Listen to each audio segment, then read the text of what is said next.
to Google, so the color blue is it's standard for when you open the Hangout. Right. Hey, had you guys heard anything about Don West surfacing in Global Force? Oh my God! Jesus I'm marking out. Christ. I'm marking out. I'm I'm marking out. marking out. Mark it out, bro. No, really. I really love Like, Don. I'm gonna mark out for Don West. God. Is he selling more Ken Griffey Jr. rookie cards? I don't care. All he does is Buy give me them warm, all. happy feelings about TNA. Oh, hey, we're live, guys. Oh, hey, everybody. Welcome back. You've come this far. Part 4 of The Midweek War! Barely Contain Himself. It's me, your pal in the mainstream media, here to talk to you about, well, we're going to talk about Impact Wrestling. Now, if Impact's not your thing, you go check out the Midweek War on iTunes, and we've got one on NXT. We got one on Lucha Underground. We got one on Ring of Honor. We split it up. So you don't have to sit through the stuff you don't want to talk about. We'll talk about it for you. And it works out good for everybody. So go to iTunes, subscribe, rate, review, Midweek War, or go to WrestlingMayhemShow.com. Now, joining us from Texas, Antonio Garza. What's up, guys? Impact was actually good this time. It was good. I liked it. Well, then again, I'm the guy who likes Impact. Well, that's been the Impact Review, guys. Thank you so much. Where do you And guys there we go, direct from his one-man Impact Zone in Poughkeepsie, New York. Here's Mad Mike. I kind of like that one-man Impact Zone. I think I'm gonna steal that. You I can have like that a lot. That one's free. All right, so let's start things off the way we normally do. Start things off. Mike, give me your one word for Impact this week. And it can't be Impact. No, I know, no. My one, Matt Carlins. I've been thinking about this one word for going on 24 hours, and that one word. Hit me with it. Lawyered. Okay. Lawyered. Strong. Yes. Because I don't know if you can tell, if you're watching this on video, you can see in my title, right here, the return of Joseph motherfucking Park. I'm also going to say, last week after Impact, and the Bram and Crimson match was a thing that happened. Dixie Carter tweeted out to the entire world, what TNA legend or what past TNA superstar do you want to see wrestle Bram next week? And of course, me being an asshole, I jokingly responded, at Joseph Park Esquire, please. Mm-hmm. Son of a bitch! You did it! I did it! Congratulations, Mike! I did it! Billy Corgan, your services are no longer needed. Mad Mike is now booking Impact. Oh my god, if I was booking Impact... EC3 would be the champ by now. No, Rockstar Spud would be the champ right now. You crazy bastard. Yep. That's what would happen if I was booking Impact right now. Let's try to put this thing back into the format. Give me a good... Since you're already gushing, you loved Impact this week. Can you single out maybe one good thing about Impact this week, perhaps? Just one little good thing about Impact this week. I absolutely can. The one good thing about Impact this week, heel promos. Oh my god, the heel promos, you guys! Mm-hmm. Heel in the face. Tell me about it. Was just blowing my fucking mind, some of these guys. Alright, you start off the show with Ethan Carter, who, as we all know, is the best thing on Impact. Easily, bar none, hands down, whatever you want to call it. He got this promo on Kurt Angle, where he managed to sum up Kurt Angle's entire career in about 3.5 minutes, and then made him feel so small. And it was amazing. He talked about everyone the Kurt Angles beat without using their names. By nickname. That was awesome. By nickname. He was like, you've taken down Deadman, you've taken down Icon. He went through the litany of every single major feud Kurt Angle's ever had. And even up to TNA, Phenomenal One, Icons. Submission Machines. Submission Machines! That was so good! I swear to God, if you don't watch Impact, watch the first 5 minutes, because Ethan Carter will change your mind on the show. The second heel promo, Eric Young, who, God, he's been given so much shit to deal with in Impact, but he spins it into gold. Eric Young did such a good damn promo on Chris Melendez. So good. Didn't take the cheap way Nope. on that promo. No, and which was the best part. Did not insult the Sarge's military accomplishments. I don't know. What can I say? Yeah. And I think the only way it would have been better, because like he's like, you served your country, you sacrificed yourself, but there's just one thing. I don't care. And if he had added right at the end, because I'm Canadian, I would have lost my goddamn mind. I would have lost my... Destination America censors would never have allowed that to happen. I know, but that would have started an American-Canadian Civil War.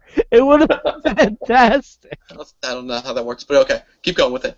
And finally, the third heel promo that you won't see coming, not in a million years, Jesse Godderz. Oh, he was fantastic. You go there. Holy shit. Jesse Godderz. My God. Like, I love the bromance. I love Jesse. I love Robbie. I love friend of the show, DJ Z. Jesse and Zima had a match this week, and then Jesse got super intense and creepy and aggressive. Like, violently aggressive with DJ Z, to the point where Zima was trying to pull himself out of the ring. Jesse just stepped on his heel and kept him in the ring. Oh my God. You have to find this promo. It was the best piece of business that Jesse's ever done in Impact.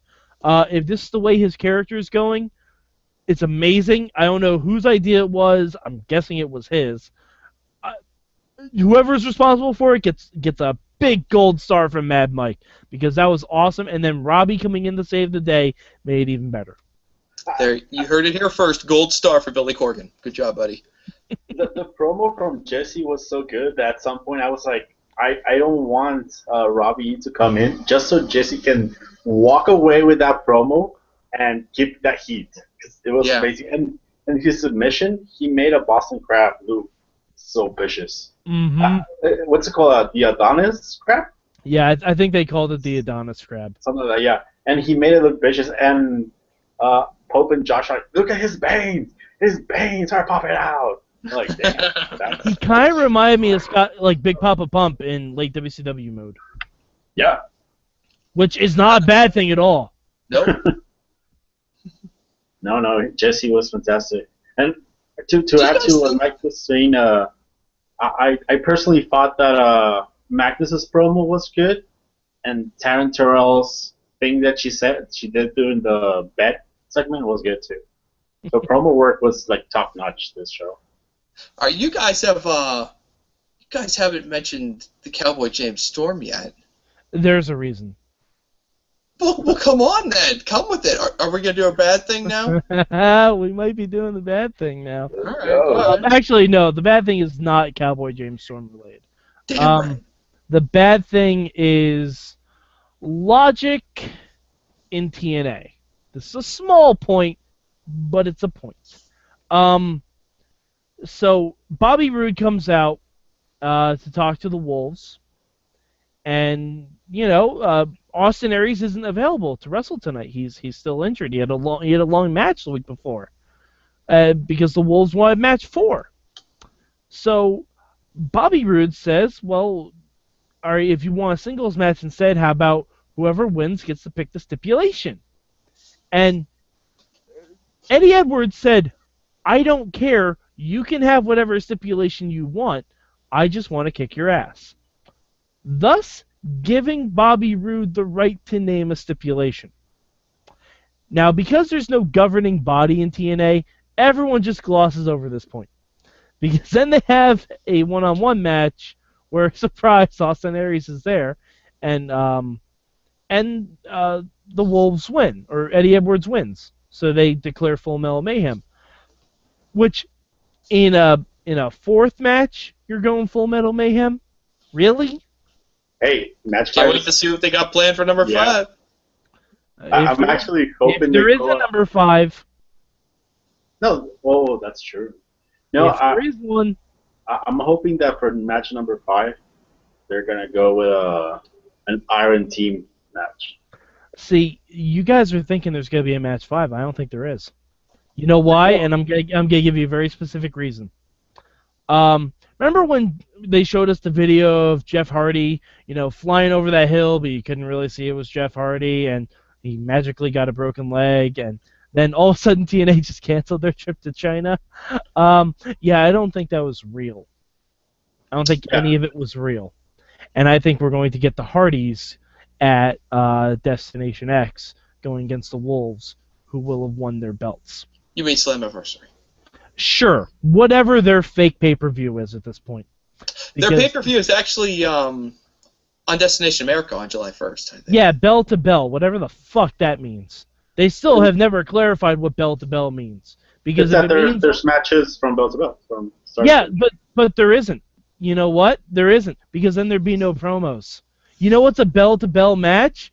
Lucha Underground all night long. That's bell to fucking bell. But anyway, enough about that. We're talking about Happy Impact. We're talking about it was a good show. Mm-hmm. The one thing I would change this week is I wish TNA had something better for Marty and Jade to do. And Taryn too, they are doing so well with this god-awful material. They're having fun in their matches with Kong and Brooke. That was a fun match. It was great to watch. I wish it was a little bit more, because the Dollhouse doesn't work. They're still a PG environment, no matter how many people they push in front of trains. I don't know. It doesn't land for me. The whole thing doesn't land. It's kind of lame. Just say it, Mike. No, I feel that they rushed Gail Kim, so now they're stuck with Brooke and Kong. Mm-hmm. And they don't want to remove the title from Taryn, who just broke the record. So I think they kind of they're in a small limbo while they build up someone more fan respect, I guess.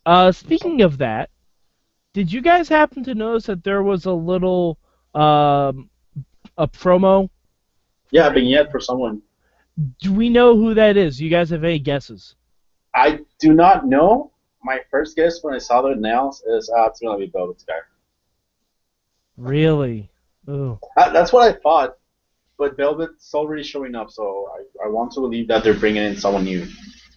Okay. So, I'm optimistic about this, because I'm always for new knockouts.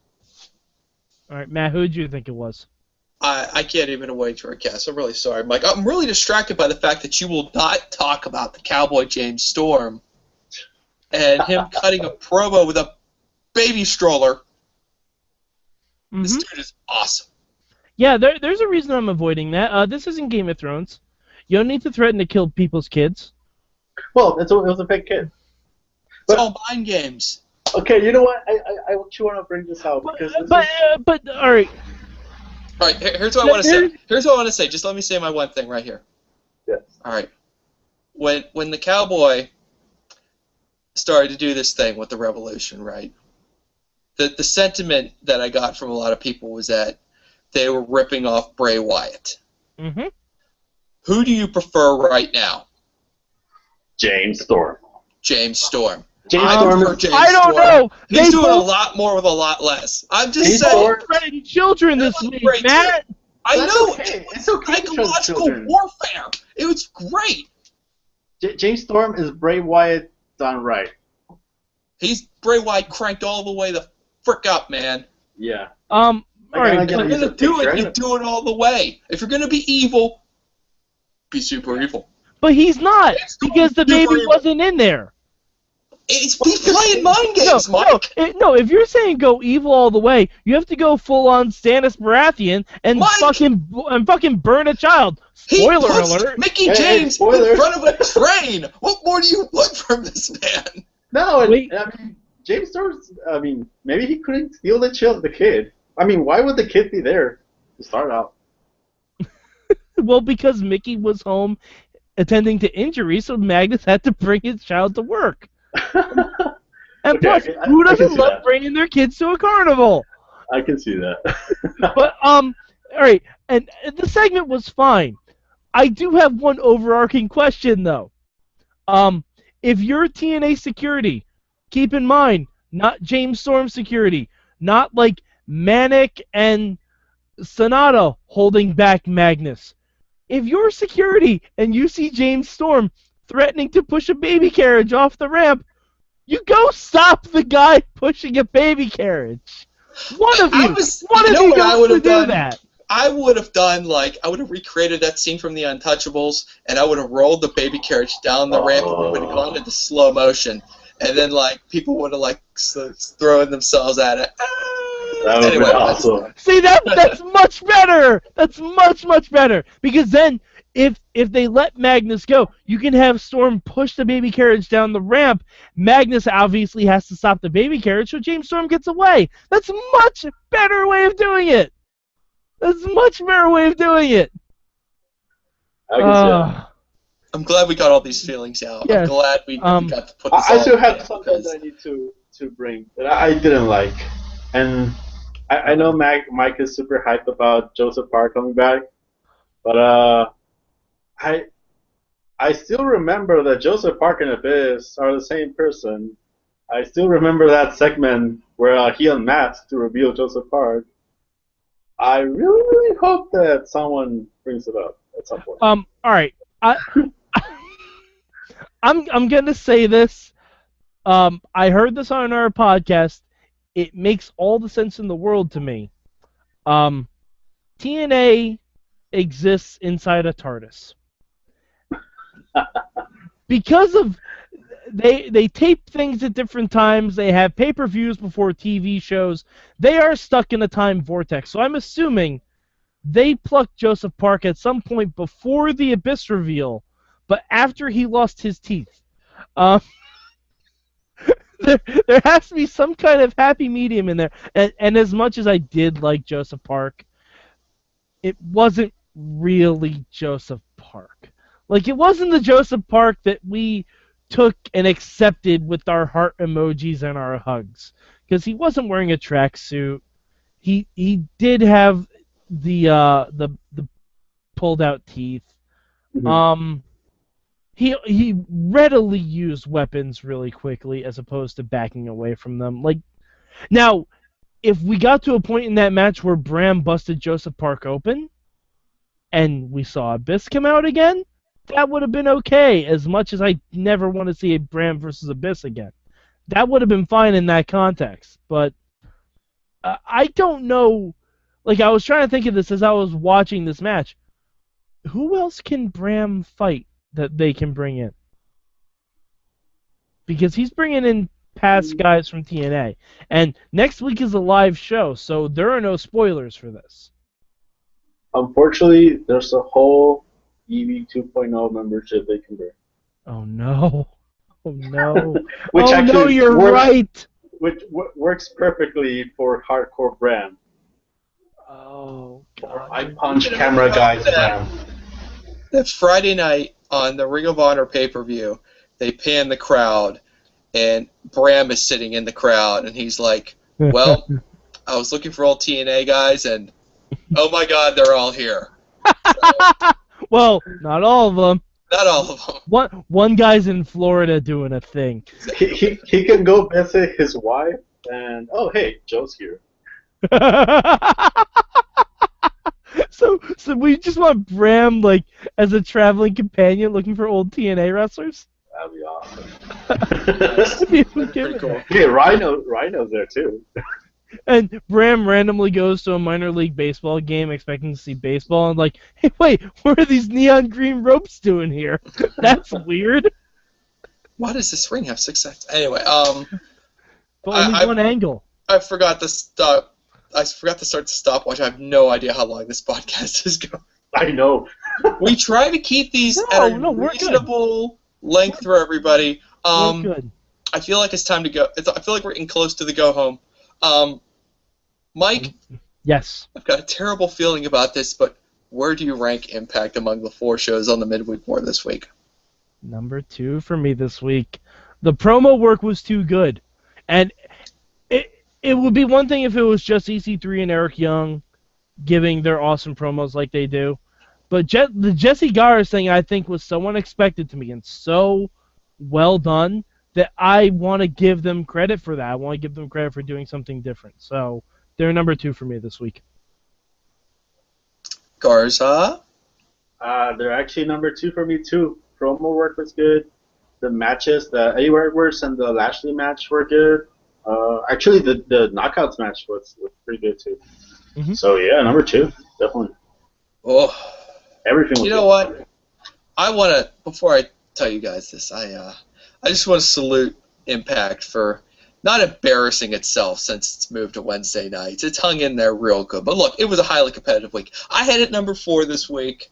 Not because it was actively bad, but just because, well, there's stuff from the other shows really stuck with me a lot better. Oh, yeah. And, with this week, personal preference, 2, 3, and 4 could have gone to any show. Yeah. Any show. So, how's that Midweek War working out for you? It's awesome. Mm-hmm. We should, considering it's now 5 hours plus SmackDown, if we watch it, we should just change it to all night long show. All night long, all night. I don't know what else. What else do we have to do here? Is it time to go home? I believe it's time to wrap it up, B. All right, let's wrap it up. I will tell you, folks, in case you didn't hear me already, to go subscribe to the Midweek War on iTunes or go to WrestlingMayhemShow.com. Get yourself linked in. Midweek War podcast divided into easy, bite-sized pieces that everyone can enjoy. We're like a Kit Kat. We're like a Kit Kat. We are exactly like a freaking Kit Kat. You just blew my mind. All right. Time to say goodnight, Mike. Give me a break. Give me a break. Break me off. You see that? Midweek War!